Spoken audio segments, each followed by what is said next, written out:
Un épisode de SmackDown se déroulant à Buffalo dans l'État de New York, il y a l'épisode de SmackDown qui va accueillir la finale de la Coupe du Monde. What's up les catch addicts, c'est Jimbo et aujourd'hui on se retrouve pour les résultats du SmackDown du 2 décembre 2022.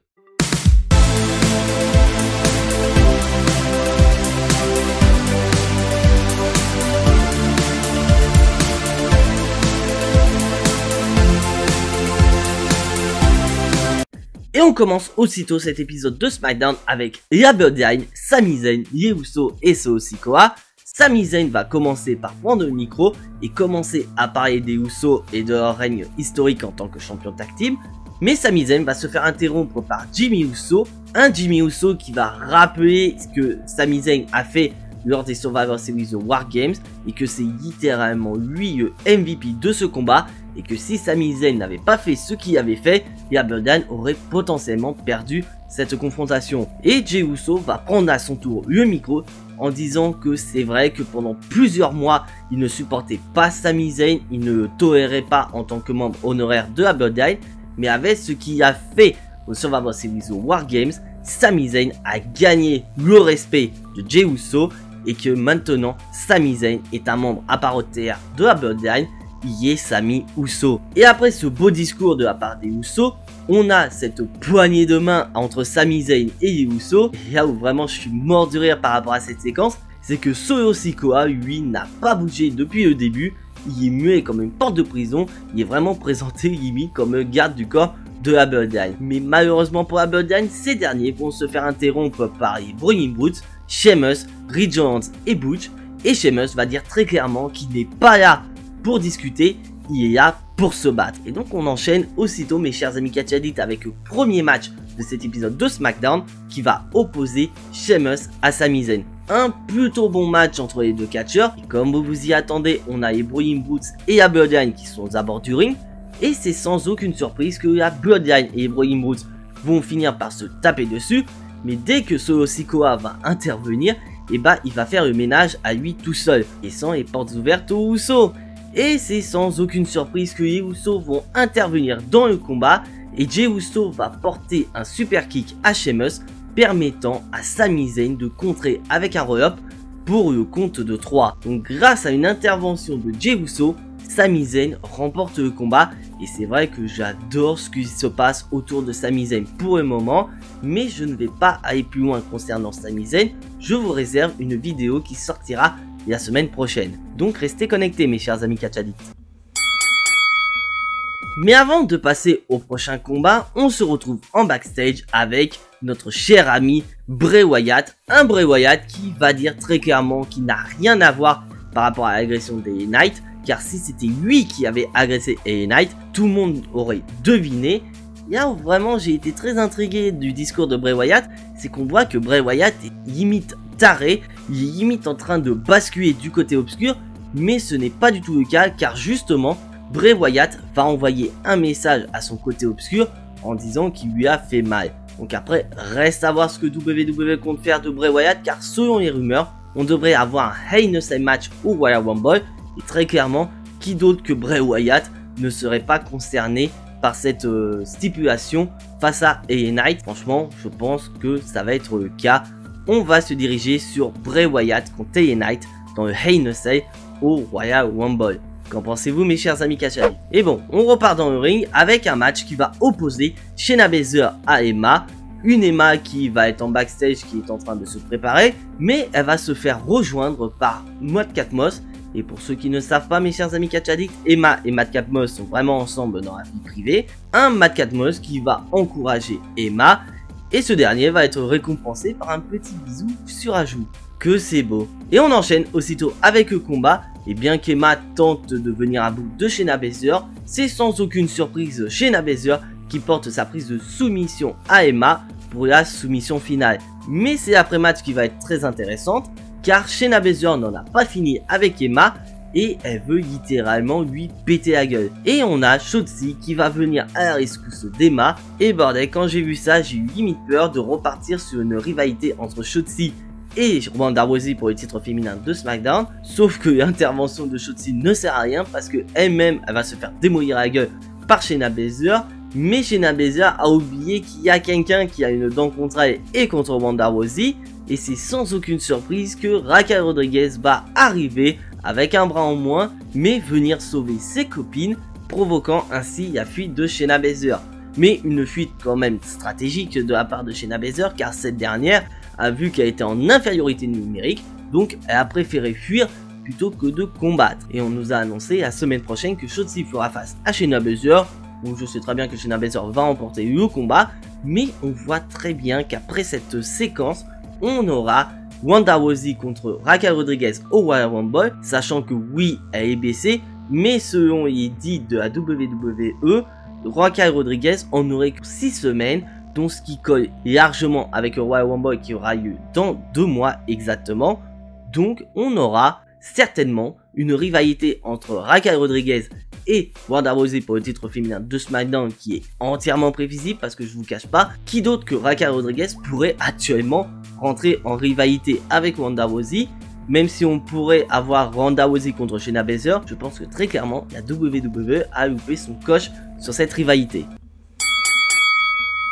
On enchaîne au prochain combat, un combat qui va opposer Kofi Kingston au champion intercontinental Gunther, un Kofi Kingston qui va annoncer sa participation au Royal Rumble match. Et pour ceux qui ne savent pas, depuis plusieurs années, Kofi Kingston nous fait des séquences de malade au Royal Rumble dans le but d'éviter de se faire éliminer. Sauf que malheureusement pour lui, lors de cette année 2022, sa tentative d'être sauvé s'est soldée par un botch. Et donc Kofi Kingston a été éliminé rapidement du Royal Rumble match. Donc en espérant que pour l'année 2023, la chance va être du côté de Kofi Kingston et que ce dernier va nous proposer quelque chose de dingue dans le but d'éviter de se faire éliminer. Enfin bref, maintenant on va passer au combat entre les deux catcheurs. Un plutôt bon combat entre les deux, mais à noter qu'au tout début du combat, nous avons quand même Imperium, donc c'est-à-dire Ludwig Kaiser et Giovanni Vinci qui sont aux abords du ring pour aider leur ring général. Et au bout d'un certain temps, nous avons Braun Strowman qui arrive et à lui seul va faire fuir Ludwig Kaiser et Giovanni Vinci, faisant en sorte que Kofi Kingston ait le champ libre pour tenter de battre le champion intercontinental Gunther. J'ai bien dit tenter de battre le champion intercontinental, car au bout de plusieurs minutes de combat, c'est Gunther qui remporte le combat face à Kofi Kingston. Une victoire qui va faire du bien au champion intercontinental, car dans 2 semaines, Gunther affrontera le vainqueur de la finale de la Coupe du Monde qui aura lieu dans le main event de cet épisode de SmackDown. Une finale qui va opposer Ricochet à Santos Escobar, et donc Gunther fera face à l'un des deux dans 2 semaines avec son titre intercontinental en jeu. Et vous allez voir qu'on va être très surpris lors de ce main event. Et on repasse maintenant dans les rings avec Damage Control, Bayley et championne tag team Dakota Kai et Io Sky. Une Bayley qui va se vanter d'être présente dans le but d'augmenter les audiences du côté de SmackDown. Une Bayley qui va continuer à remuer le couteau dans la plaie en s'en prenant directement au roster féminin de SmackDown. Et c'est vrai que Bayley n'a pas tout à fait tort, parce que si on analyse bien le roster féminin de Raw et de SmackDown, le roster féminin de Raw est bien supérieur à celui de SmackDown. Mais cela ne va pas plaire à une certaine catcheuse, car nous avons le projet Liv Morgan qui est présent et elle en a rien à cirer d'être à 3 contre 1. Elle va littéralement se jeter dans la gueule du loup et confronter Damage Control.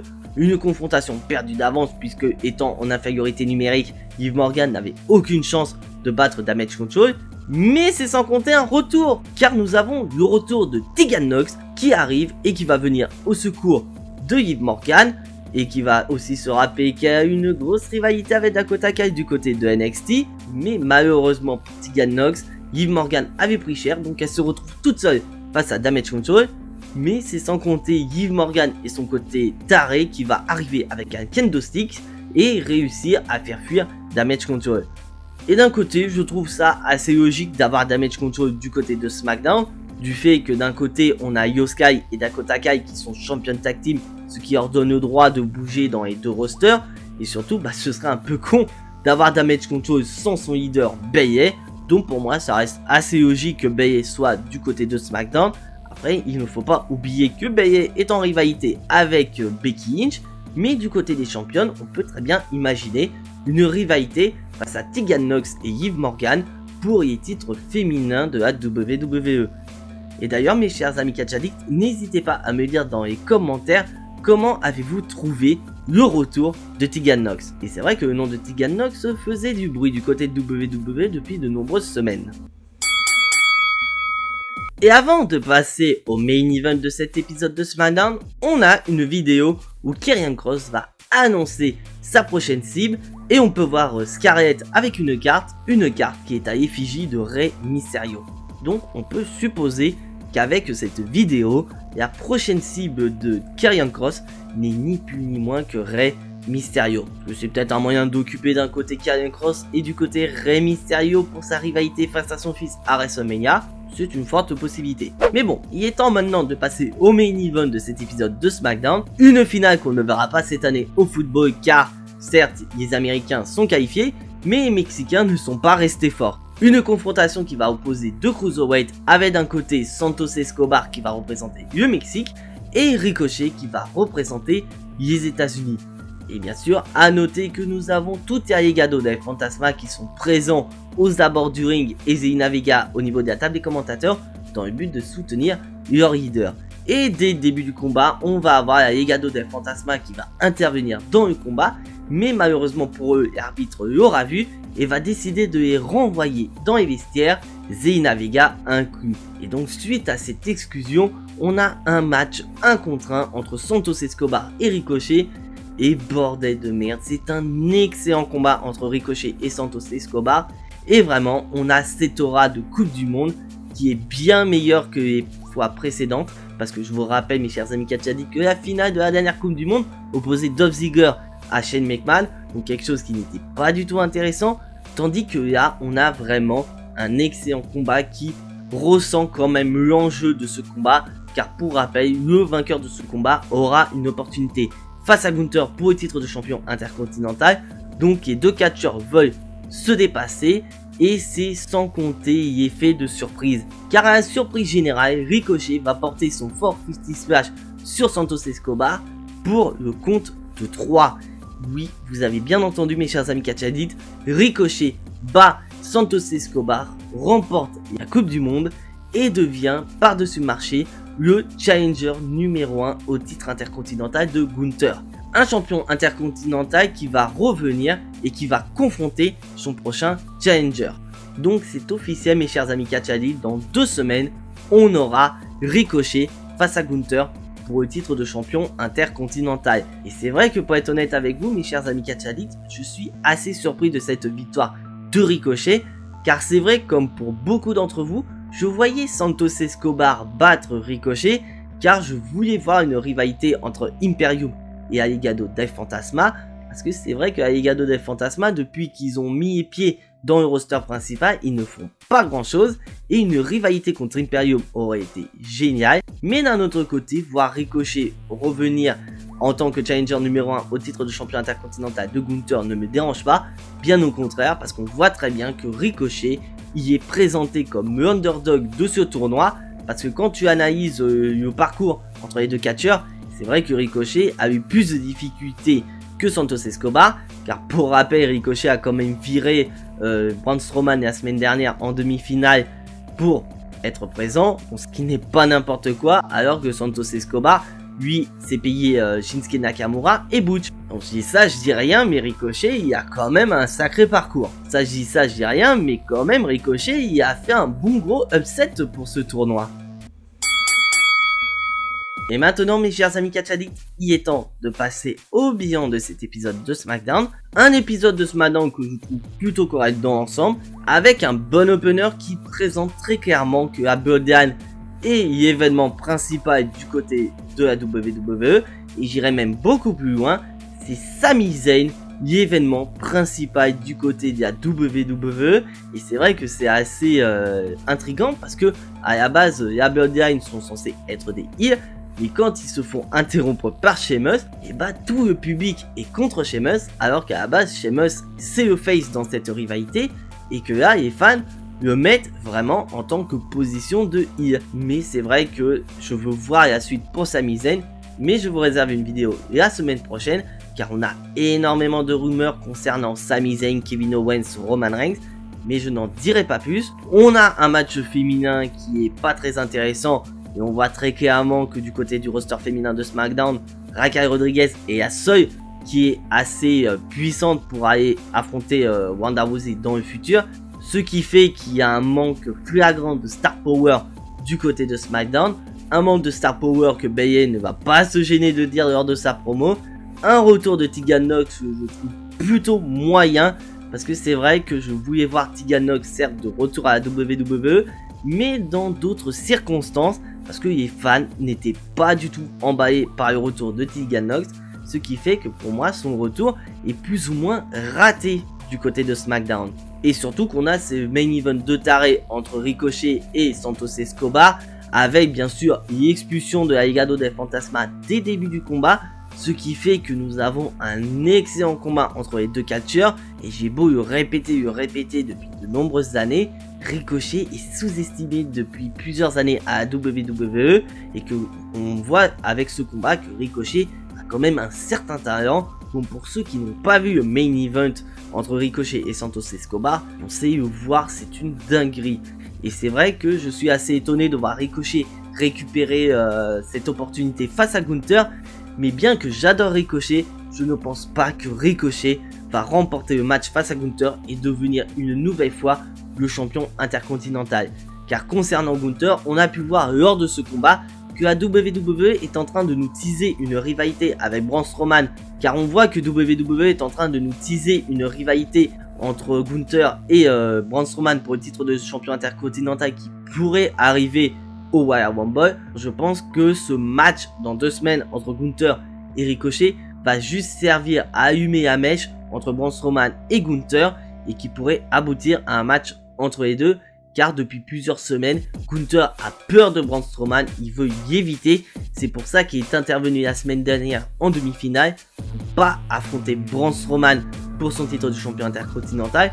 Donc on peut imaginer qu'après le combat, Ricochet se fasse démolir par Imperium et Braun Strowman va lui rendre l'ascenseur et venir à son secours. Car la semaine dernière, Ricochet est venu au secours de Braun Strowman, donc Braun Strowman a plus ou moins une dette envers Ricochet. Et quel meilleur moyen que de rembourser la dette envers Ricochet que de venir l'aider à son tour une fois le match entre les deux catcheurs. Et donc maintenant, mes chers amis catch addicts, il est temps de passer à la note de cet épisode de SmackDown. Un épisode de SmackDown, comme je l'ai dit, qui est plutôt correct. C'est pour ça que je lui donne la note de 7 sur 10. Et d'ailleurs, mes chers amis catch addicts, n'hésitez absolument pas à me donner la note de cet épisode de SmackDown dans les commentaires. Je suis très curieux de connaître votre avis.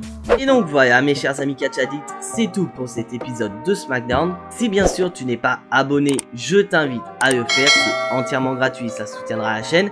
À activer la petite cloche pour être notifié des prochaines vidéos, et surtout, lâche ton plus gros pouce bleu qui fait également plaisir à la chaîne. Et donc on se retrouve la semaine prochaine pour une toute nouvelle vidéo. Et d'ailleurs je tiens à m'excuser concernant une vidéo que je vous prépare depuis pas mal de temps. J'étais censé la sortir cette semaine, mais je veux vraiment prendre tout mon temps pour cette vidéo, car c'est une vidéo qui me tient à cœur. Ça fait partie des vidéos que je voulais sortir depuis que j'ai créé la chaîne YouTube Jimbo Wrestling. Donc je tiens vraiment à m'appliquer pour cette vidéo. Et je pense que la semaine prochaine, je pense que ce sera autour de mercredi, cette vidéo sera disponible. Mais il y en aura d'autres qui arriveront la semaine prochaine, en plus des reviews de Raw et de SmackDown. Mais en attendant, soyez tous très fiers d'être des catch addicts. C'était Jimbo, et à la prochaine.